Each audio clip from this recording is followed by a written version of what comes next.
안전과 제주미래 비전 달성을 위해서 추진, 운영하고 있는 제주미래 가치 전략 포럼을 시작하도록 하겠습니다.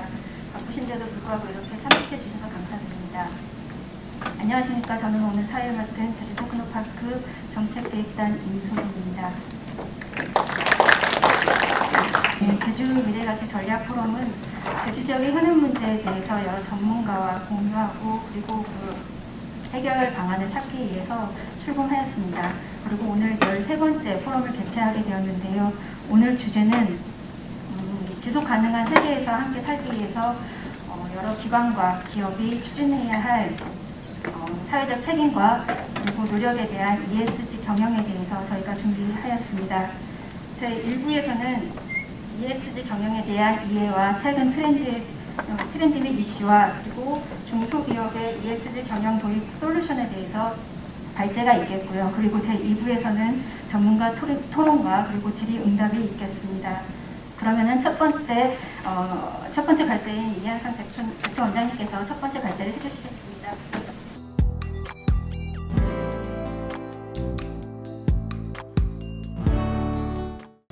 다시 한번 인사드리겠습니다. 사단법인 한국 ESG 경영개발원 원장 이한상입니다. 반갑습니다.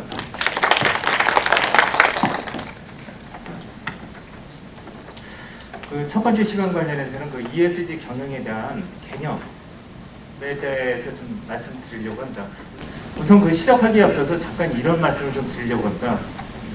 제가 요새 이제 ESG 관련한 강의를 좀 많이 나가고 있는데 이런 질문들을 좀 많이 받아요. ESG가 중소기업한테 과연 의미가 있는 얘기입니까? 더 나아가서는 제가 ESG 경영을 얘기하고 그리고 지속가능 발전 목표를 얘기하는데 그때 이렇게 얘기하시는 분도 있습니다. 너무 공허한 얘기 아닙니까? 지금 러시아하고 우크라이나 사태 보면은 많은 인권 유린이 발생되고 있는데 지금 그런 상태에서 인권을 얘기하고 그리고 환경을 얘기하는 게 과연 맞는 말입니까? 그런 얘기를 들을 때마다 되게 좀 무겁다는 생각이 듭니다. 근데 또 한쪽으로 보면은 세계의 역사는 계속 진보와 발전을 통해서 계속 성장해 왔는데 그 부분이 너무 느립니다. 왜냐하면 많은 이해관계가 걸려있기 때문에 그렇습니다. 48년에 유엔 인권선언이 이루어졌었고 그리고 저희가 잘 알고 있는 COP 작년에 이제 영국 글래스고에서 COP26이 있었습니다만 처음 교토협약을 통해서 COP3가 발생된 거로부터 20년이 넘었는데도 아직 계속 발전되지 못한 부분이 많이 있거든요. 겨우 작년에 이제 COP26 통해가지고 온실가스 2.5 이내로 내리자 노력하자는 용어 자체도 채택이 안 돼서 요청한다는 각 기업한테, 각 국가한테 그런 정도로 속도가 많이 더딥니다. 그런 걸 보면은 많은 이해관계자가 있기 때문에 그렇죠. 그럼에도 불구하고 지속 가능성이 뭔지는 한번 알고 지나가야 될 것 같습니다. 지속 가능성이라는 게 계속 요새 나오고 있는데 정의를 한번 보겠습니다. 지속 가능성이란 생태계가 미래를 유지할 수 있는 재원 환경이라는 의미로 한마디로 미래 유지 가능성으로 요약된다고 하고 있습니다. 그리고 지속 가능한 발전이란 미래 세대의 가능성을 제약하지 않으면서 현 세대의 필요와 미래 세대의 필요가 맞는 것이라고 정의되어 있는데요. 근데 이게 저희하고 무슨 의미가 있을까요? 저는 이유가 있다고 생각합니다. 왜냐면 이게 크게 보면은 지구를 위한 거지만 작게는 사회를 위한 거고 그리고 우리하고도 밀접하게 연관되어 있습니다. 자, 이거 하나 보실까요? 이게 무슨 사진인지 아세요? 여기가 아프리카 가나입니다. 가나의 수도 아크라. 옆에 해변가인데요. 저렇게 수북하게 쌓여있는 쓰레기인데 저기 하얗게 보이는 게 있죠. 이게 뭔지 아세요? 네, 소입니다. 소들이 옷들을 좀 먹고 있는데 여러분들 아시고 계시겠지만 옷들이 요새는 대부분 다 플라스틱 재질로 되어 있습니다. 이걸 먹고 있어요. 근데 이게 결국 누구한테 올까요? 이런 부분들이 결국 저희가 이제 육류를 섭취하지 않는다고 하더라도 상당 부분은 또 바닷가로 가서 생산을 또 저희가 섭취하게 되는 겁니다. 작년에 뉴욕대 발표에 보면은 태변 속에서 미세 플라스틱이 검출됐다는 그런 기사를 본 적이 있거든요. 이런 건 앞으로 계속 확대될 거라고 보여집니다. 여기도 똑같은 가나입니다. 가나는 저개발 국가입니다. 가난한 나라가 계속 희생되고 있다는 얘기죠. 이거 뭐냐? 전자제품들이에요. 옷들만 문제가 아니에요. 전자제품들도 대부분 다 수출이 되고 간에서 저렴한 가격으로 수입이 돼가지고 일정 부분은 본인들이 쓰고 이렇게 없애버린다는 얘기죠. 이런 부분들이 저희한테 어떤 문제가 되냐면 결국은 저희가 온실가스 줄이자고 얘기하고 있잖아요. 그게 기후변화로 들어오고 있고 우리나라만 온실가스 줄인다고 해결되는 부분이 아닙니다. 이런 부분들이 현재 발생되고 있고 이런 부분들이 아까 말씀드렸던 지속 가능성이라는 부분. 지속 가능성이라는 거는 우리가 지금 살고 있는 상태, 환경이 계속 유지된다는 걸 얘기하는데 이게 계속 지속되고 있는 상태에서 유지가 될 수 있겠습니까? ESG 경영이 요새 화두가 되고 있는데요. ESG는 기업의 환경, 사회 거버넌스를 나타내는 비재무적 지표입니다. 기업의 지속 가능성을 판단하는 주요 항목을 의미하는데요. 지속 가능성, 지속 가능 발전을 위해서 기업의 역할은 대단히 큽니다. 그렇기 때문에 그 기업한테 적용되는 지속 가능 발전 목표가 ESG라고 보셔도 좋을 것 같습니다. 환경, 사회 거버넌스인데 여기서 얘기하는 건 비재무적 지표입니다. 이거에 대한 건 제가 잠시 후 다시 말씀드리겠습니다. ESG는 Environmental, Social, Governance 머리 글자를 딴 단어로 지속 가능한 발전을 해야 된다는 철학인데 친환경, 책임 경영, 투명 경영을 고려해야 된다는 얘기입니다. 여기서 Environmental하고 Social 다 명사가 아니라 형용사입니다. 그 뒤에는 문제가 있는 거예요. 환경적 문제, 사회적인 문제, 지배구조상의 문제 이런 부분들을 해결하지 않으면은 ESG 경영을 통해서 지속 가능한 기업이 될 수 없다는 그런 의미를 갖고 있습니다. 그리고 또 하나 말씀드리면은 ESG가 항상 기업으로만 생각하고 있는데 지금 ESG가 더 확대되어 있습니다. 철학이라고 되어 있죠. 많은 조직에서 그리고 개인들도 요새 소비자들 같은 경우 ESG 생활 운동 같은 걸 지금 벌이고 있거든요. 그래서 기업만 국한되는 그런 개념으로 이해하실 필요는 없을 것 같습니다. 항상 얘기 나오는 부분이 이제 CSR, CSV, ESG 얘기가 많이 나오는데요. CSR의 시작에 대한 얘기는 너무 많습니다. 수천 년 전부터도 얘기 나오고 그런데 제가 생각하기에는 53년도로 제가 생각하는 부분은 ESG 특히 이제 지속가능 발전관에서 많이 활동하고 계시는 이종재 박사님이 말씀한 거에 공감을 해서 드린 말씀인데 53년도에 캘리포니아에 스탠다드 오일이라는 에너지 회사가 있습니다. 근데 거기에서 스탠포드 대학 엔지니어링학과에 거액의 기부를 하게 돼요. 근데 문제가 발생됐습니다. 왜 문제가 발생되냐면 주주들이 들고 일어났습니다. 우리한테 배당을 줘야 될 이익을 왜 대학한테 기부를 하느냐? 뭐가 문제 있는 거 아니냐? 그래서 캘리포니아 법원까지 갔고요. 근데 결론이 결국은 스탠다드 오일사가 우수한 인재를 유치한 목적으로 했기 때문에 문제될 게 없다. 이렇게 얘기 나온 겁니다. 그 전까지만 해도 자선적인 목적이었는데 기업의 어떤 인식이 바뀌는 그런 전환점이 된 거죠. 제가 이 사례를 자꾸 말씀드리는 부분은 ESG하고 비교하기 때문에 그렇습니다. ESG는 2020년 블랙록 레리 핑크 회장이 기업들한테 ESG 경영을 요구하면서 확대된 부분인데 가장 큰 차이는 ESG는 이제는 주주가 요구합니다. 내가 투자한 기업 그리고 우리 회사가 계속 지속 가능하기 위해서는 ESG 경영을 해야 그래서 CSR 같은 경우는 사회 미치에는 영향에 대한 기업들이 책임이라고 내고 있고요. 보통은 이제 소외계층과 사회 문제 해결을 위해서 예전에는 조직 내에서 사회공헌팀 뭐 이렇게 기재를 하고 있습니다. 그리고 CSV는 마이클 포토볼 교수가 조금 더 영리하게 접근을 한 부분인데요. 기업들 관련해서 무상적인 어떤 사회적 책임보다는 기업의 이익을 고려하면서 사회적 책임을 할 수 있다는 그런 부분을 갖고 있습니다. 대표적으로 네슬레라는 기업이 있는데 예전에 네슬레가 지속 가능한 어떤 자재, 재료 공급을 위해서 아프리카 국가한테 농기계를 지원해주고 교육을 시킨 적이 있습니다. 그런 형태가 하나의 영리한 CSV 활동이라고 볼 수 있을 것 같습니다. 그렇다면 이게 최근 들어서 더 부각이 된대요. ESG란 용어 자체에 대보면은 2004년도부터 시작됐다, UNEP, FI에서 좀 시작되고 2006년도 또 PRI에서 좀 크게 확대됐다는 그런 얘기들이 많이 있습니다. 그런데 시작은 오래됐는데 왜 이게 최근에 부각이 됐을까요? 아마 짐작하시겠습니다만 계속적인 기후변화입니다. 작년에 그리스에서도 산불 났었고요. 작년에 캐나다에서 폭염 때문에 700명이 사망했습니다. 그리고 유럽에서 천년 만에 기록적 폭우가 발생돼서 작년에 독일 기상청 담당자 같은 경우는 천년 만에 기록적인 폭우다 이런 얘기도 썼고요. 시리아 가뭄도 마찬가지인데 요새는 우크라이나 사태가 큰 이슈입니다만 시리아 가뭄도 따지고 보면은 기후변화예요.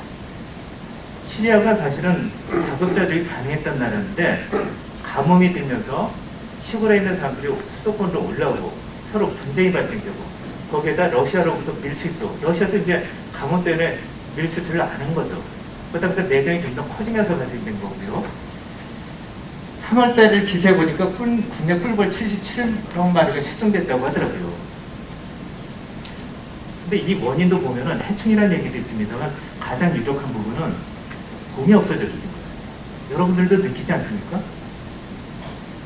봄이 없다 보니까 봄에 많은 꿀벌들이 태어나고 진행해야 되는데 그런 부분이 지금 안 되고 있는 겁니다. 겨울이 더 길어진 거죠. 공급망 붕괴, 소비자 붕괴, 이로 인해서 생산시설의 붕괴는 기업들한테 엄청난 부담감을 오고 있습니다.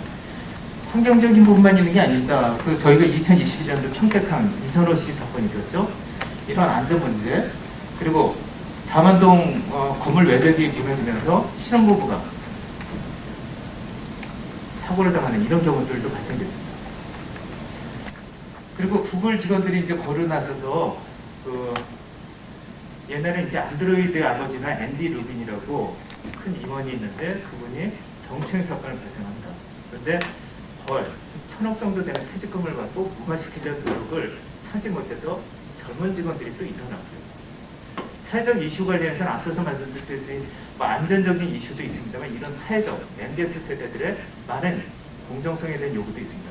한번 보실까요? MZ 세대 보면은 예전에 자료에 보면은 요즘 소비자들은 소비를 할 때 기업의 이미지를 중요시하는 경향이 있다. 그런데 또 반대로 나는 여전히 착한 소비 활동으로 도움을 받는 수혜자가 있을지 의심이 든다. 양전합니다. 의심이 먼저 든다는 얘기죠. 근데 MZ 세대가 지금 전 세계에서 한 33% 전체 인구의 그 정도 된다고 하는데 조만간 주류 세대가 될 거예요. 양극단으로 나뉜다는 얘기입니다. ESG 활동을 하면서 ESG를 잘하고 이제 그게 저희 보통 기성세대들하고 좀 많이 틀린 부분이라고 볼 수 있을 것 같습니다. 또 고학적 지배구조 관련해서는 대표적이니까 잘 아실 겁니다. 남양 관련해서. 남양도 원래 1조 원이 넘던 회사예요. 그런데 작년에 3천억 개 매각됐고 지금도 문제가 발생되고 있죠. 기업이 잘 나간다고 하더라도 어느 순간에 환경적 문제뿐만 아니라 이런 사회적 이슈 때문에 언제든지 무너질 수 있는 그런 상황이 된 겁니다. 이로 인해서 소비자 불만도 매출 감소 이미지 하락, 기업 매각까지 이루어지고 있고요. 또 하나 중요한 요소, ESG 관련해서 재무제표입니다. 빅쇼트가 우리나라 말로 하면 공매도입니다. 지금도 공매도 문제가 많이 있는 걸로 알고 있는데요. 실제로 실물 주식을 갖고 있지도 않아요. 그런데 이미 매도 포지션을 갖고 있는 겁니다. 그리고 가격이 떨어지면은 떨어진 가격에 사서 그 차익을 얻게 되는 그런 부분입니다. 근데 이때는 미국에서 서브프라임이라고 해서 아주 부실한 어떤 주택 채권을 금융상품으로 만들었다는 얘기죠. 주택들이 실질 가치나 100이라고 하면 200, 300 이렇게 되는 거예요. 그런데 가격이 내려가진 않아요. 그렇다면은 이런 왜곡된 수치 부분이 여기만 있을까요? 엔론 2001년 파산됐는데 그 전까지만 해도 7년 동안 미국의 가장 혁신적인 기업으로 꼽히던데요. 근데 뭐 때문에 무너졌습니까? 분식 때문에 무너졌어요. 투자자들은 생각합니다. 이런 부분들이 어떻게 보면 숫자만 갖고 진료하기도 어렵고 환경적인 부분, 사회적 문제 이런 부분 때문에 내가 큰 돈, 내 전 재산을 투자한 게 언제든지 날아갈 수 있겠다 생각을 하는 거죠. 그래서 생각을 하게 됩니다. 2019년도에 BRP라고 해서 우리나라의 정경영 같은 유산단체입니다. 여기서 180명 이상의 글로벌 미국 CEO들이 모여서 생각을 하는 겁니다. 이전에 따졌던 주주이익 주식, 주주이익의 극대화. 기업은 계속 그걸 추구했었거든요. 1970년 밀턴 프리드먼이 얘기하고 난 겁니다. 프리드먼 교수 같은 경우는 당시 사회적 공헌에 대해서 냉소적이었어요. 우리가 이익을 많이 올려서 주주들한테 이익을 극대화시킨 게 사회적 책임을 다하는 거다. 그렇게 얘기했습니다. 많은 기업들이 그렇게 믿고 있었고요. 근데 바뀝니다. 우리의 고객에게 가치를 전달한다. 우리 직원에게 투자한다. 공급자를 공정하게 윤리적으로 대한다. 우리가 속한 지역사회를 지원한다. 주주를 위한 장기적 가치를 창출한다. 이렇게 바뀐 패러다임이 결국 ESG 경영이라고 이해하시면 될 것 같습니다. 이해관계자를 보기 시작했다는 얘기죠. 여기 아까 주주 얘기했는데 주주는 맨 아래 하단에 있습니다. 그래서 다시 한번 말씀드리면 ESG는 기업이 가진 숨은 리스크를 찾아내고 기업의 가치를 지속 가능한 방향으로 발전시키는 거라고 말씀드릴 수 있을 것 같습니다. 여기서 리스크라는 것도 두 가지로 보시면 됩니다. 일반적으로 그냥 데인저스, 위험하다, 뭐 이런 쪽으로 생각하는데 위험과 기회가 양존하는 거예요. 그런데 이런 리스크를 좀 축소시키고 분산 자체를 좀 줄이는 부분이 결국 지속 가능한 기업을 유지하는 데 유리하겠죠. 그래서 정리하면 환경 및 사회적 문제에 대한 법과 규제가 증가되고 있고요. 투자 규모 증가되고 있고 글로벌 패권 경쟁으로 변화되고 있습니다. 요거 말씀드리면은 법적 규제는 탄소중립기본법 좀 아실 것 같습니다. 작년 11월 달에 문재인 대통령이 COP26에서 우리나라 탄소중립을 위한 목표를 2018년 대비 40% 이상으로 상향 감축할 계획입니다. 이건 앞으로 차기 정권도 마찬가지입니다. 한화진 환경장관 후보 탄소중립 정책의 주저 없다. 2050 목표는 그대로 넷째로다. 그것 때문에 가능 과정에 대한 부분은 수정될 수 있다. 얘기한 거고요. 마찬가지로 다양한 법적 규제가 강화되고 있습니다. 당장 지속가능 경영 보고서도 2025년 2주 이상 기업 같은 경우는 당장 시행을 해야 되고요. 마찬가지로 글로벌 규제도 지금 되게 강화되고 있습니다. 탄소국경세, ROHS, RBA, 그리고 전기전자장비 폐기물 처리 지침이라고 해서 WEEE, 생산자 책임 재활용 제도, 이건 원래 기존에 있었던 부분입니다만 이런 부분들이 잘 갖춰지지 않으면 미국 내 수출을 할 수 없다, 그렇게 얘기하시는 미국 내 교수님도 계세요. 이런 규제는 앞으로 점점 커질 거라고 보여집니다. 또한 돈이 엄청 몰리고 있는데 엄청난 자금들이 유입되고 있고요. 단적으로 보면 도이치뱅크 자료를 보면은 2020년 4경원 정도에서 2030년 13경이 넘게 ESG 투자 규모가 증가될 거라고 보고 있습니다. 이건 또 다른 시장의 기회가 될 수 있겠죠. 많은 국가들이 지금 이제 탄소 중립 관련 이런 선언들을 좀 하고 있고요. 중국 같은 경우는 2060년, 이번에 보니까 COP26에서 보니까 인도는 2070년이라고 얘기하고 있더라고요. 이런 차이는 기후 정의와 관련해서 조금 이해를 하셔야 될 필요가 있습니다. 그래서 지금의 많은 온실가스를 선진국이 배출했는데 후진국들이 그 부분을 똑같이 이용한다는 건 불평등하다는 얘기죠. 그래서 이런 부분이 조금 조정이 되고 있습니다. 일단 이런 정도만 잠깐 말씀드리도록 하겠습니다. 그래서 ESG 경영 관련해서는 환경, 사회, 다양한 부분들이 있고 저는 이제 좀 강조하고 싶은 부분이 제가 제주 테크노파크 와서도 마찬가지입니다만 계속 강조하는 부분이 디지털 트랜스포메이션, ESG는 DX하고 연결이 될 때 큰 파급력이 있습니다. 첫 번째, 내절시키는 게 중요하고요. 그걸 실행 단계에서는 디지털과 연결됐을 때 큰 파급력이 있다고 저는 항상 생각하고 있습니다. 이외에 잠깐 더 말씀드리겠습니다. 그래서 이런 다양한 부분이 있고요. 폐기물 절감 관련해서도 마찬가지입니다. 일회용 폐기물 관련해서도 지금 블록체인을 통해서 추적 관리하는 시스템도 엄청 많이 발달되고 있고요. 그리고 폐자재, 업스트림뿐만 아니라 다운스트림 관련해서도 여러 가지 디지털 도구들을 활용해서 체계적으로 정리하는 사업들이 많이 증가되고 있습니다. 순환경제 관련해서도 제가 이제 관심 있게 보고 있는 부분이 이 환경 관련해서 채취, 생산, 소비, 폐기. 이전에 산업경제를 그냥 폐기하고 끝냈었는데 이걸 순환해서 지속적 경제 구조로 바꿔 나가는 부분인데 이 부분이 대단히 중요하다고 생각합니다. 왜냐하면 많은 전문가들도 이제 얘기하고 있습니다만 자원을 끄집어낼 수 있는 건 한계가 있습니다. 앞으로 끄집어내는 건 어렵기 때문에 있는 자원을 제대로 활용하는 부분이 우리가 넷째로 탄소 중립을 위해서 대단히 중요하다고 생각합니다. 단적인 예로 그 폐기물 중에 아까 말씀드렸습니다. 전자 쓰레기가 플라스틱보다 더 큰 사회적 문제이기도 합니다. 매년 4천만 톤의 전자제품 쓰레기가 발생되는데 유독 폐기물은 70% 이상을 갖고 있습니다. 그래서 많은 유독 가스들이 발생되고 있는데 그 부분을 제어할 방법이 없습니다. 우리나라 같은 경우는 실제적으로 전자제품 중에서 17% 정도만 정당하게 폐기되는 경로를 알고 있고 나머지는 잘 모릅니다. 그게 어떻게 되는지, 수출이 됐는지, 땅속으로 이렇게 파묻은 건지 결과는 다 우리한테 온다는 얘기죠.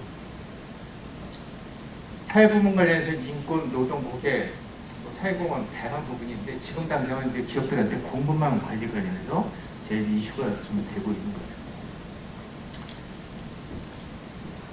트렌드라고 제가 이제 그 앞으로 ESG에 관심이 많을 텐데요. 저는 이 채널을 한번 보시라고 좀 권하고 싶습니다. ESG 관련한 다양한 얘기들이 있고요. 지금 보면 일회용품이 제일 핫 이슈로 나오고 있는 것 같습니다. 일회용품이 이제 6월부터 이제 금지가 되고 이거에 대한 소비자들의 반발도 일부 있습니다만 그럼에도 불구하고 문제없이 진행될 것 같습니다. 그리고 SMR, 소형 원자로에 대한 얘기 이런 부분들도 많을 것 같고요. 그리고 서부 발전 가스 터빈처럼 온실가스를 완전히 없애는 게 아니라면은 줄일 수 있는 그보다 조금 낮게 하시는 방법 그런 거에 대한 연구도 많아지고 있는 것 같습니다. 중소기업의 ESG 경영 관해서 사실은 제가 이제 잠깐은 생각을 해봤는데 이 부분보다는 S 부분보다 챙겨야 될 게 너무 많은 것 같아요. 인권이라든지 근로기준이라든지 환경이 그러니까 안전이라든지 이런 부분 관련해서 그리고 또 하나 보면은 그 지난번에도 제가 와서 잠깐 얘기했습니다. 중소기업 관련해서 왜 중소기업이 해야 되는지 하면 전 궁금함이라고 얘기하고 싶습니다. 지금 당장 보이지 않죠. 그런데 지금 수출하는 기업만 문제되는 게 아닙니다. 그래서 미리 준비하지 않으면 중소기업은 지속 가능한 경영을 할 수 없다고 확신합니다.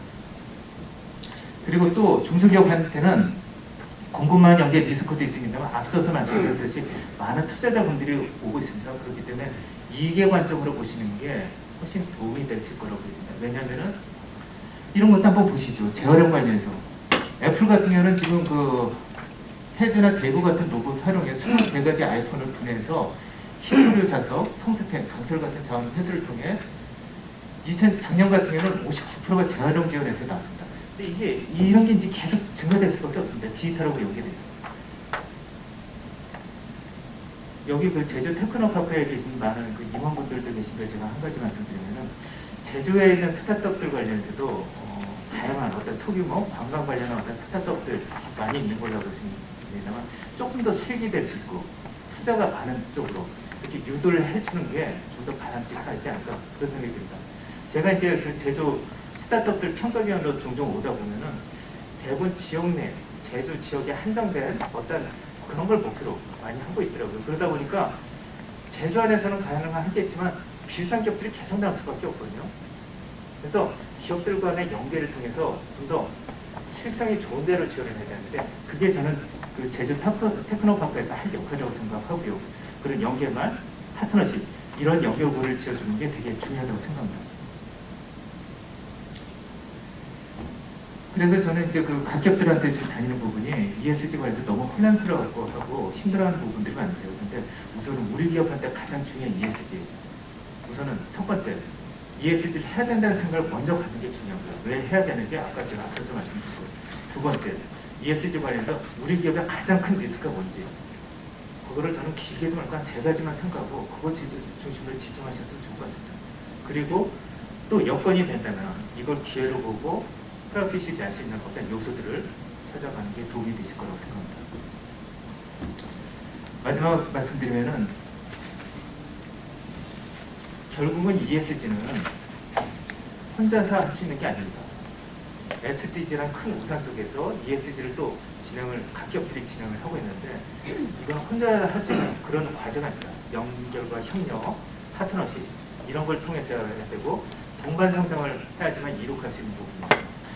그 2010년대 그 사회적 책임에 대한 지침인 ISO 26000이 나왔는데요. ISO 26000에서 가장 첫 번째 되는 거는 결국 사회적 책임에 대한 인식 그리고 그 7가지 행동 기준 중에서 보면은 상대방에 대한 이익에 대한 존중을 하라고 얘기하거든요. 동반 성장은 상대방에 대한 존중부터 시작되는 겁니다. 저는 그래서 이런 걸 통해서 중소기업들이 지금 ESG, SDG 이거 나하고 전혀 상관없다. 그렇지가 않습니다. 당장 벌어지는 일이고 급한 문제가 되기 때문에 그런 부분을 좀 시야를 넓게 갖고 같이 동반 상장한다는 마음으로 준비를 하셨으면 좋을 것 같습니다. 자, 고맙습니다.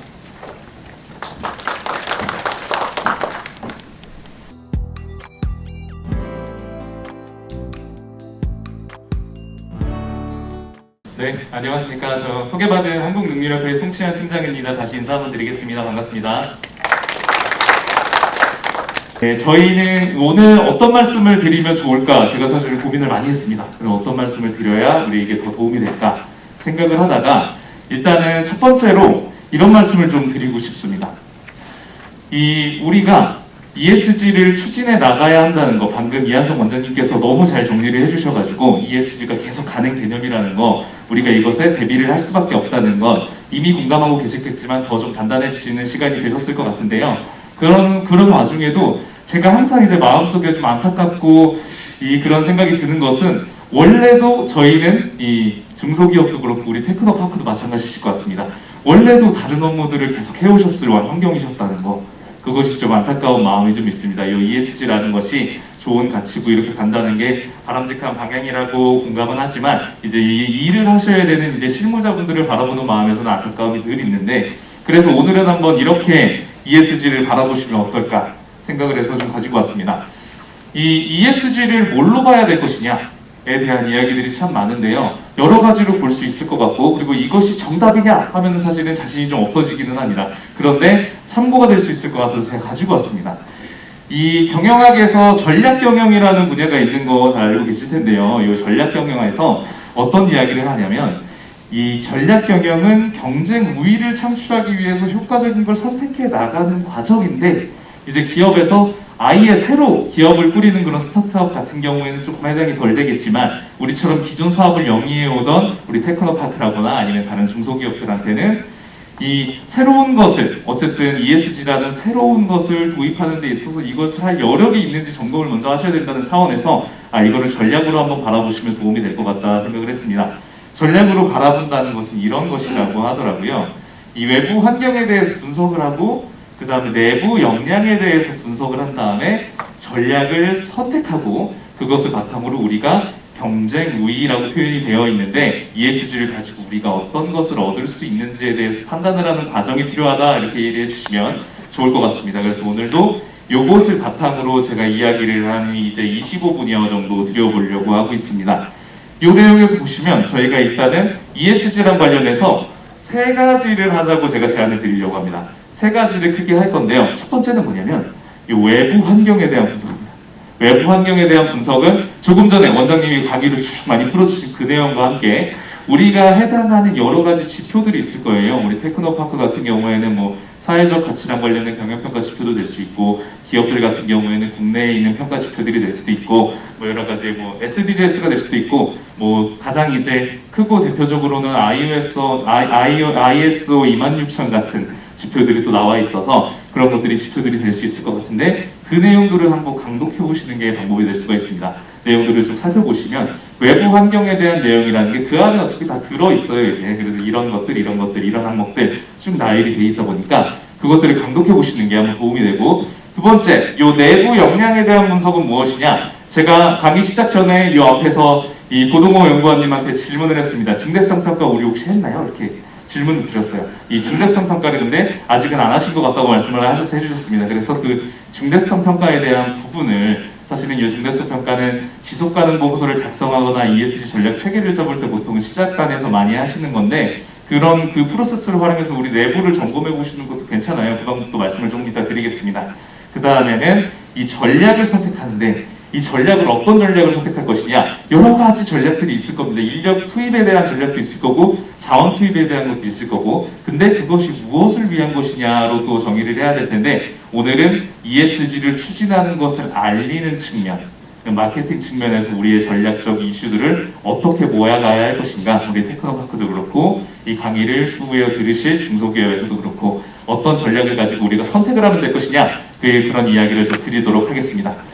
기준들을 한번 강독해 보시면 어떠냐, 이렇게 말씀을 좀 드렸는데, 그래서 기준 중에 여러 가지 중에 제가 한 가지만 좀 가지고 와봤습니다. 이것은 이 한국기업지배구조원의 모범 기준이 발표가 됐었는데 작년에, 그것을 가지고 좀 정리를 한 거예요. 이게 우리나라 기업들에서 그래도 많은 기업들이 평가를 받는 기준입니다. 그래서 이 내용을 보시면 사실은 이제 중소기업들에 가셔서 이야기를 나누다 보면 어떤 일이 생기냐면은 이 잘 알고 계시는 경영자분들도 계신데요. 근데 이 컨셉에 대해서만 대강 알고 계신 경영자분들도 많으세요. 그래가지고 ESG 얘기를 말씀을 드리면, 야 그거 뭐 NGO에서 말하는 거잖아, 이렇게 얘기를 하시는 경우도 있고, 그런 거 우리는 뭐 나중에 안 한다 뭐 이렇게 얘기하시는 것들도 있고 그러셨는데, 이 내용을 보시면 이런 것들이 하고 오해가 조금 풀리는 경우가 있습니다. 그래서 이런 강독이 우리 내부에도 필요하고 나중에 중소기업들의 뭔가 가이드를 해주실 때도 필요합니다. 내용 한번 조금만 보시죠. 제가 빨간색으로 표시한 부분만 함께 보시면은, 일단은 이 환경하고 관련된 이슈에서 우리가 생각하는 것들은 폐기물을 줄이는 것들, 뭐 탄소를 줄여가는 것들 이런 내용들이 좀 생각이 되는데 이 모범 기준을 한번 들여다보시면 여기에 이런 행동들이 들어 있습니다. 경영진의 확고한 의지와 투자 계획 표명, 뭐 환경 목표와 세부 추진 계획 수립, 뭐 이런 내용들이 들어 있어요. 위험과 기회의 파악, 에너지 저감 활동도 당연히 들어가고 있지만 아까 이한성 원장님께서 강조해주신 공급망 관리에 대한 내용도 이렇게 들어있고요. 이 내용을 이렇게 살펴보시면 NGO에서 강조하는 어떤 환경 보호에 대한 어젠더들이라기보다는 우리 경영을 해나가는 경영 활동에 대한 어젠더다 이렇게 생각을 좀 해줄 수 있을 것 같습니다. 이런 내용을 한번 봐주시면은 저희가 앞으로 방향성을 갖는데 도움이 되고요. 그리고 이 S 영역에서도 한번 잠깐만 보시면 눈으로만 쭉 훑어주시죠. 저기가 오늘은 시간이 많이 허락돼 있지는 않으니까 내용을 한번 좀 보시면 여기도 기업 문화 형성하고 모니터링하고 있냐, 보충 전달 채널을 마련하고 있냐 이런 내용들이 있죠. 인재 유지와 유치의 노력을 하고 있는지 뭐 이런 내용들이 들어있어서 S 부분에서도 당연히 우리가 사회 공헌 측면에 대한 것들도 포함이 되겠지만은 주로 우리 S는 우리 임직원들, 우리 회사, 우리 기업이 이제 S라고 생각을 해주시면 되거든요. 그래서 우리 내부에 어떤 것들이 펼쳐지고 있는지 경영 활동에 대한 관점에서 이렇게 들어있다는 것도 확인을 한번 해주시면 될 것 같습니다. 교재에도 내용이 나와 있습니다. 네, 거버넌스 부분도 마찬가지입니다. 이 부분도 거버넌스라고 하면은 사실은 굉장히 모호해서 지배구조라고 하면 친숙한 분들도 계신데 아예 모호한 분들이 더 많으시거든요. 그래서 이 지배구조랑 관련해서는 제가 한번 제안을 드리는 게 이 거버넌스를 지배구조라고 번역하지 말고 한번 의사결정 시스템이라고 번역을 해주시면 어떻습니까? 이렇게 제안을 드릴 때가 있습니다. 그런 식으로 한번 이해를 해주시면 되겠습니다. 그래서 우리 내부에서 우리가 장기적으로 가기 위해서 지속 가능하기 위해서 의사결정을 해 나가야 될 텐데 그 의사결정 체계가 건강하게 잡혀 있느냐 이게 G에서 보는 요소라는 것들 한번 살펴봐 주시면 되겠고 이 요소들 포함해서 다른 것들도 저희가 이 준비를 해 나가시는 과정에서 우리한테 중요한 지표들이 무엇인가를 먼저 강독을 한번 해보시는 거 추천을 드리면서 시작을 합니다. 네, 그러면 제가 서두에 말씀드렸던 게 이 ESG 전략으로 한번 바라보시면 어떨까 제안을 좀 드렸습니다. 이 ESG를 전략적 관점에서 바라본다면 어떨까 이야기를 드렸는데 그 내용이 이 세 가지 질문에 한번 답을 해보면서 가면은 좋을 것 같습니다. 전략적으로 판단을 한다는 거, 예를 들어서 이 상황을 가정해보면 우리가 올해는 이제 더 이상 그런 분들이 없으신 것 같은데 작년까지만 하더라도 제가 경영자분들을 좀 만나뵈면 이런 말씀들 많이 하셨어요. ESG도 가다가 이렇게 사그라들지 않겠어? 이런 이야기들을 많이 하셨거든요. 그래서 그것을 저는 그게 이제 전략적인 판단으로 들리더라고요. 그러니까 이게 소나기 같은 거니까 우리가 이 소나기가 잠깐 피하면 금방 또 없어질 어젠더야. 그래서 이 소나기를 피하는 쪽으로 나는 전략적 판단을 했어. 이렇게 말씀을 하시는 걸로 좀 들렸습니다. 이제 그게 근데 올해는 더 이상 그렇게 말씀하시는 분들이 없지만 그래도 이것을 판단하는 저희 입장에서는 이게 지나가는 것인지 아니면은 계속되는 것인지를 판단하는 걸 해보고 그러면 지나가는 것이면은 전략적으로는 잠깐 숨어 있는 것도 좋은 방법이죠.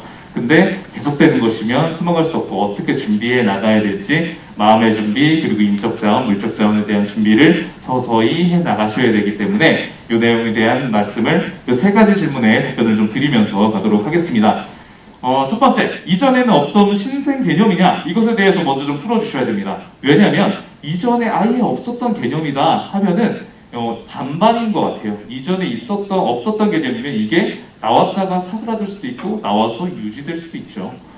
그래서 그런 차원에서 이전에 없었던 신생 개념이다. 이게 new to world라고 표현을 하는데 이 세상에 처음 들어온 개념이다. 그러면은 사실 조금 판단을 유보하셔도 될 수가 있죠. 그래서 그런 건지 아닌 건지 생각을 해보고요. 그리고 비즈니스 패러다임 자체를 바꿀 것이냐? 비즈니스 패러다임이 바뀌냐 안 바뀌냐? 바뀐다면은 우리가 선택할 여지가 없이 들어가야 되는 것이고요. 안 바꾼다, 일부에만 작은 영향을 줄 것이다. 그러면은 전략적으로 판단해서 우리가 어디에 있는지를 판단해서 우리 영역에는 영향이 없을 것이라고 판단이 된다면 안 하는 것도 방법이 되겠죠. 그래서 그런 면에서 한번 말씀을 드리려고 했는데 이한성 원장님께서 이 2번 어젠다에 대한 얘기는 자세하게 해주셨습니다. 이미 비즈니스 패러다임이 바뀌어가고 있고 여러 주체들이 추진을 해가고 있다는 것, 이 2번 질문에 대해서는 답변을 해주셔가지고 그 내용에 대해서는 제가 진행하면서 스킵을 좀 하려고 하고 있고요. 그리고 이 ESG 도입을 위해서는 그럼 새로운 액션을 해야 되냐? 만약에 1번과 2번이 맞아서 ESG 도입을 해야 된다면 이 뭔가를 새로 해야 되나요? 이런 것들에 대한 어젠더, 새로 해야 된다면 그러면 그것은 무엇인가요?에 대한 답변을 드리면서 오늘 강의 끌어가려고 하고 있습니다. 네. 그러면 1번부터 먼저 보시죠. 이전에 없었던 신생 개념인가요? 머릿속에서 지금 막 생각이 진짜 새로 나온 건가? ESG라는 단어는 새로 나온 것 같은데? 혹은 뭐 예전에 있었던 그거랑 비슷한 것 같은데? 생각을 막 하고 계실 것 같은데 내용을 한번 보시죠. 답은 정해져 있습니다. 네. 제가 오늘 오면서 타고 온 항공사 홈페이지에 들어갔습니다. 요거는 이 회사 홈페이지에 지속가능 영역의 탭에 들어가서 지속가능 보고서를 눌러서 어떤 것들을 가지고 이 회사가 ESG나 지속가능 경영 항목에서 우리는 이런 것들을 중요하게 생각하고 있고 어떻게 대응하고 있습니다 표시해놓은 그 장표를 가지고 온 겁니다. 여기 보시면 요 이해관계자 소통이라고 해서 이해관계자들을 설정을 좀 해놨고요. 그리고 각각의 이해관계자들이 뭘 중요하게 생각하는지 이렇게 정리를 해놨습니다. 그리고 그것에 대해서 우리는 어떤 활동을 하고 있다 이렇게 매칭을 시켜서 이것을 우리가 ESG를 잘하고 있어요 이렇게 표현을 하고 있는 건데 이 내용을 한번 살펴주시면 임직원 부분에 한번 볼까요? 이해관계자 임직원들의 주요 관심사항은 독립유생과 고충 처리다. 공정한 평가와 보상이다. 교육과 경력 개발이다 이렇게 나와 있습니다. 그리고 맨 아래로 내려가서 주요 활동 칼럼을 한번 보시면 그래서 노사 협의 채널을 운영하고 있다. 직급별 맞춤 교육 프로그램 운영하고 있고 경력 개발자들을 운영하고 있다. 이런 내용들이 나와 있습니다. 내용을 한번 보시면 요거 혹시 생소하신가요? 이런 내용들 우리 경영 활동에 대해서 너무 생소한 내용입니까? 사실 그렇지 않은 것 같아요. 이미 하던 내용들인 것 같고 다른 부분도 마찬가지입니다. 내용을 좀 들여다시면 교재를 한번 쭉 살펴주세요. 만약 내용을 보시면 아예 새로운 내용들이라기보다는 기존에 있던 내용들을 요 ESG라는 테마로 해서 묶어서 관리를 새로 시작한다 이런 차원이라고 보시는 게 오히려 더 맞을 것 같다는 생각이 듭니다. 네, 요것은 제가 이제 PDF로 좀 바꾸면서 조금 결론이 먼저 나왔는데 요 뒤에 장표는 제가 카카오 지속가능 보고서 보고 거기에서 이 똑같은 장표를 가지고 와서 긁어왔는데 그러면은 이게 얼마나 오래된 건가, 얼마나 오래된 개념이었나 한번 생각해 보려고 여기 보시면 맨 위에 기업 지배구조 환장을 제정했다는 대응 활동을 했다 이렇게 카카오가 강조해 놓은 게 있습니다. 근데 여기 보시면 그래서 제가 요거 이 네이버에다가 검색했어요. 그리고 뉴스 검색에서 제일 오래된 순을 눌렀습니다. 그랬더니 언제부터 나오냐면요. 1999년부터 나오네요. 그래서 한 20여 년은 넘은 개념이구나. 저 기업 지배구조 환장이라는 것이 이런 식으로만 검색해봐도 우리가 단순히 실마리를 찾아가는 데에는 이제 도움이 될 것 같습니다. 그러니까 첫 번째 질문, 이게 새로운 개념이냐, new to world냐? 그것은 아닌 것 같다는 생각이 좀 듭니다. 그래서 이게 계속 있었던 개념이고 ESG라는 테마에 정돈이 되고 있고 조금 더 힘을 받아서 추진이 되고 있다는 차원에서만 바라봐 주시면 그러면 ESG는 가는 것 같다 이런 생각을 좀 해보게 됩니다. 네, 두 번째, 비즈니스 패러다임을 바꿀 것이냐? 이것은 사실은 두 가지로 제가 설명을 드리려고 했었습니다. 첫 번째는 누가 바꾸려고 하는 건지, ESG를 누가 끌어가려고 하고 있는 건지. 두 번째는 그리고 그 끌어가려는 그 주체가 패러다임을 바꿀 만큼 힘이 있는 주체인지에 대해서 말씀을 드리려고 했는데 앞전에 발제해 주신 것에서 그런 이야기들이 좀 나왔습니다. 간단하게만 말씀드리고 넘어가려고 합니다. 일단은 글로벌 이니셔티브들이 ESG랑 관련된 어젠더들을 막 끌어가려고 하고 있습니다. 유엔을 포함한 여러 국제기구들에서 끌어가고 있고요. 그리고 정부 및 입법기관에서도 아까 이제 이 윤석열 정부에서 어떤 일들이 일어날 것이라는 거 이제 원장님께서 정리를 한번 해주셨는데 우리나라 정부 포함해서 해외 정부들도 이 내용들 다 끌어오고 있습니다. 이 위에서도 여러 법안들이 통과되고 있고 다른 나라들도 사실은 2050년에 50년, 40년이면 40년 기준으로 해서 탄소를 얼만큼 감축하겠다라는 어젠더를 중심으로 해서 그런 내용들이 다 정돈이 좀 돼가고 있고 당연히 이 ESG는 투자 차원에서 나온 개념입니다. 이 말씀에 사실은 아까 이제 자세히는 안 해주신 것 같아서 제가 말씀을 조금 드리면은 이 ESG가 투자에서 나왔다 이런 말씀들 들어보신 적 있을 텐데 이게 어떤 내용이냐면요. 이 기업에서 투자를 하는 투자 기관들에서요. 이 기업들을 이제 골라야 되지 않습니까? 그럼 어떤 기관들에 투자를 해야 이제 좋은 일이 생길 것이냐에 대한 어젠더에서 이 블랙록 얘기도 해주셨지만은 이 ESG 요소를 잘 봐야 된다는 맥락들이 있었습니다. 왜냐면 그래야 조금 더 장기 투자를 하고 이거는 아주 실무적인 이야기지만 그래서 만약에 단기 투자를 투자회사에서 주로 한다고 하면은 운영하는 규모가 어마어마할 텐데 개인 투자자들보다 규모가 훨씬 클 텐데 그 오고 가는 수수료들이라든지 그런 비용들만 해도 엄청날 거지 않습니까? 그래서 그런 것들이 아껴지는 차원에서라도 장기 투자를 해야 될 텐데 장기 투자를 하려면 어떤 것을 봐야 되냐? 요 ESG 요소들을 봐야 된다는 맥락에서 이 내용이 나왔다는 거 설명을 좀 드리고, 그런 면에서 기업 활동을 하는데 돈의 흐름이 이쪽으로 움직이고 있다는 것 한번 봐주시면은 패러다임이 바뀔 수도 있겠다. 이 돈이 들어가고 나오는 과정에 이게 연관이 되어 있구나라는 점을 한 번 더 집어드리면서 넘어가려고 하고 있습니다. 이 내용도 이 RBA에 대한 기준 내용들 말씀을 해주셨고, 공급망 관리라는 것과 아까 말씀드린 거 유사한 거예요. 우리나라 대기업들이 다 이제 RBA라는 것을 다 가입을 하고 거기에 코드 오브 컨덕트가 나오는데 이러이러한 것들을 점검하고 이렇게 경영 활동을 합시다라는 그런 자료들이 있는데, 그 자료들에 맞춰서 이제 본인 기업들도 관리하고 그 협력사들도 그렇게 관리를 해주고 있습니다. 그렇다 보니까 이제 다른 쪽으로 파급 효과가 있고 대기업들에서 끌어가다 보니 어쩔 수 없이 비즈니스 흐름도 이쪽으로 올 수밖에 없다. 패러다임이 바뀔 수가 있겠다라는 말씀을 좀 드리면서 넘어가도록 하겠습니다. SDGs에 대한 얘기도 제가 말씀을 드리려고 했는데 이 내용 간단하게만 말씀드리면, 요 장표 요 그림 많이 보셨죠? 요 그림 사실은 아주 친숙하실 텐데 2030년 달성 목표입니다. 그리고 몇 가지 목표들은 2025년에 중간 점검을 하는 것들도 있습니다. 몇 년 안 남았습니다. 그래서 유엔에서 이것을 끌어가다 보면은 이제 정부나 다른 기관들도 이제 이런 드라이브를 동참할 수밖에 없는 것 같아서 이 장표도 한번 말씀을 드리려고 가져왔는데 원장님께서 한번 또 정리를 해주셨습니다. 네. 그러면 이 ESG 도입을 위해서 지금 1번과 2번 이야기를 아주 빠르게 좀 진행을 했습니다.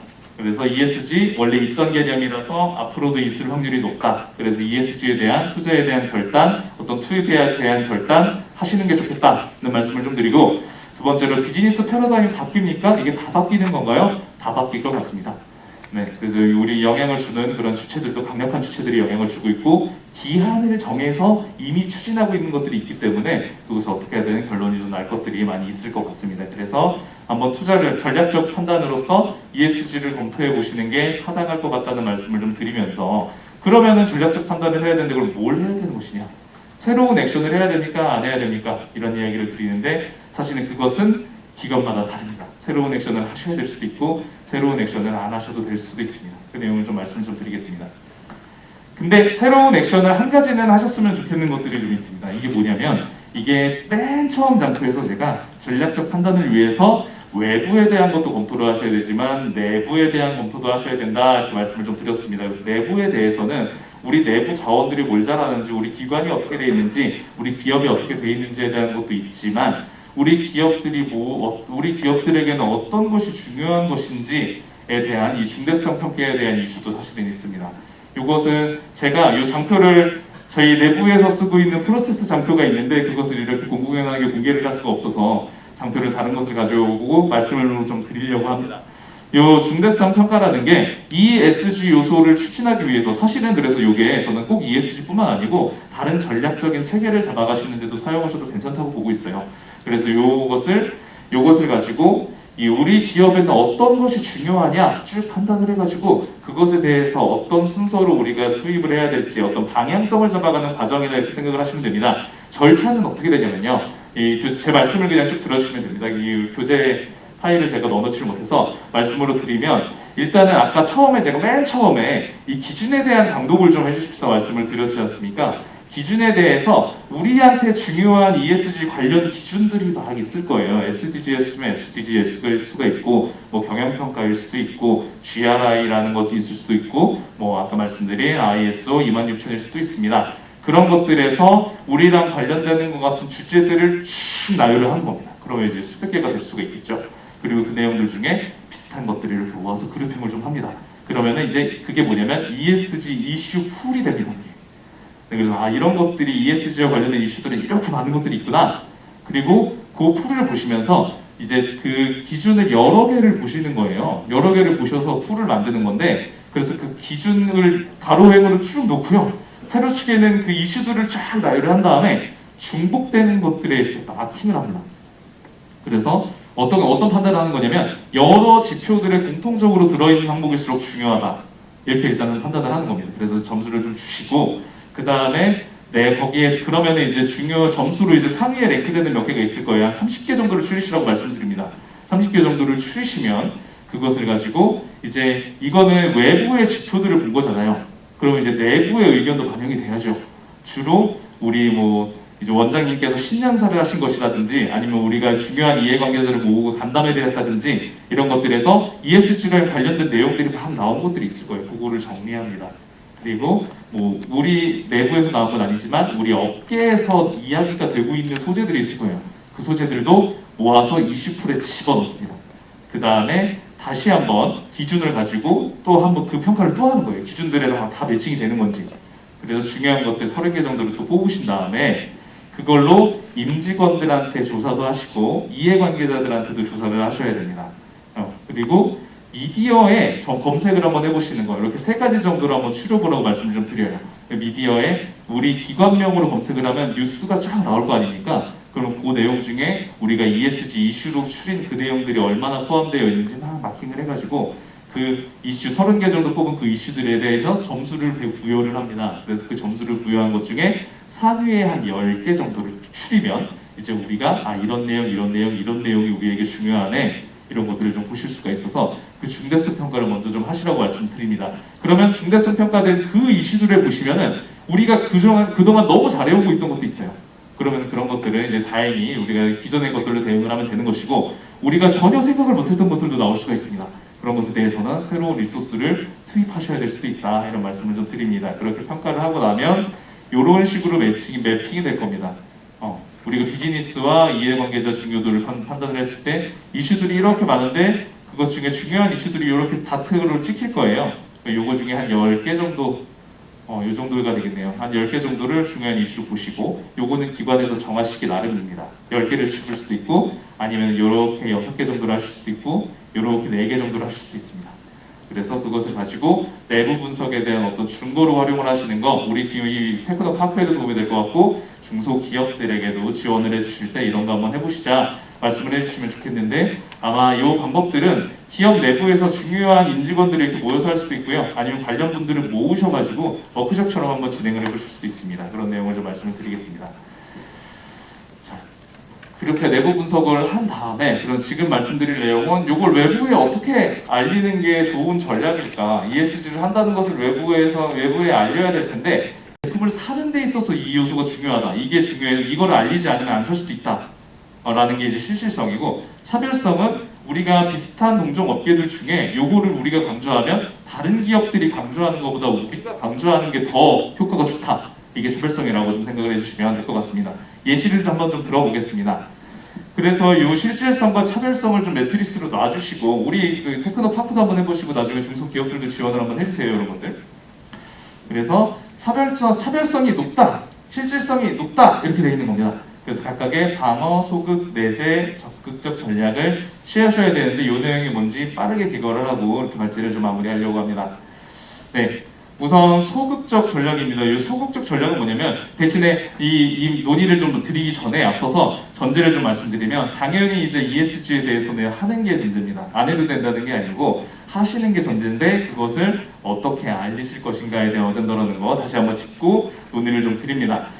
요 소극적 전략을 취하는 기업들은 이 실질적으로 우리 고객들이 우리가 ESG를 하고 있는 걸 알아야 우리 걸 구매하는 것이냐 아닐 수도 있겠다 판단을 하시는 것들 그리고 우리가 이거를 홍보를 하면 여기에 리소스를 투입해서 홍보비를 집행을 하면 다른 우리 경쟁사들에 비해서 우리가 더 선택받을 확률이 높다 그렇지 않은 것 같다 판단이 드는 것들은 이 소극적 전략을 취하시면 됩니다. 그래서 보통 이제 B2B 위주로 하시는 기업들인데 이 내용을 보시면은 그래서 이렇게 만약에 우리 기업이 별로 큰 도움은 안 될 것 같아. 이거를 막 적극적으로 알리는 게 도움은 많이 안 될 수도 있을 것 같아. 이제 좋지 나쁘다는 게 아니고 크게 뭐 효과가 없을 것 같아. 이런 판단이 드시면 내부 점검하고 분석 활동 정도만 하시라고 가이드를 드립니다. 이선은 이제 ESG를 추진을 해 가셔야 되니까 그 자료들을 가지고 계셔야죠. 그래서 자료들은 가지고 계시고 혹시나 이제 누가 그것에 대해서 그런 거는 안 하세요 했을 때 이렇게 관리는 좀 하고 있어요. 그래서 이렇게 딱 제시를 하면 이제 그게 또 이제 좋은 효과로 다가올 수가 있으니까 그런 면에서 만약에 우리가 소극적 전략을 취해야 되는 뭐 B2B 기업이라든지 뭐 이런 곳이라면은 이렇게 방향을 잡아보시는 것도 괜찮습니다. 네, 방어적 전략. 이 방어적 전략은 뭐냐면은 이 실질성이 높다는 거. 우리가 마케팅을 하면 고객들한테 전달이 많이 된다는 거예요. 전달이 많이 되고, 근데 이걸 마케팅했을 때 우리가 효과가 있느냐? 그 효과는 별로 없을 수도 있겠다. 생각이 드는 요 기업입니다. 예시를 하나 가지고 왔습니다. 요거 맥도날드를 가지고 왔는데 맥도날드 도처에 많죠. 근데 그래서 사람들이 전 세계적으로 많아서 맥도날드에서 뭔가를 했다고 하면 이슈도 많이 되고 잘했다고 하면 칭찬을 많이 받는지는 모르겠지만 잘못했다고 하면 비난을 많이 받는 것 같습니다.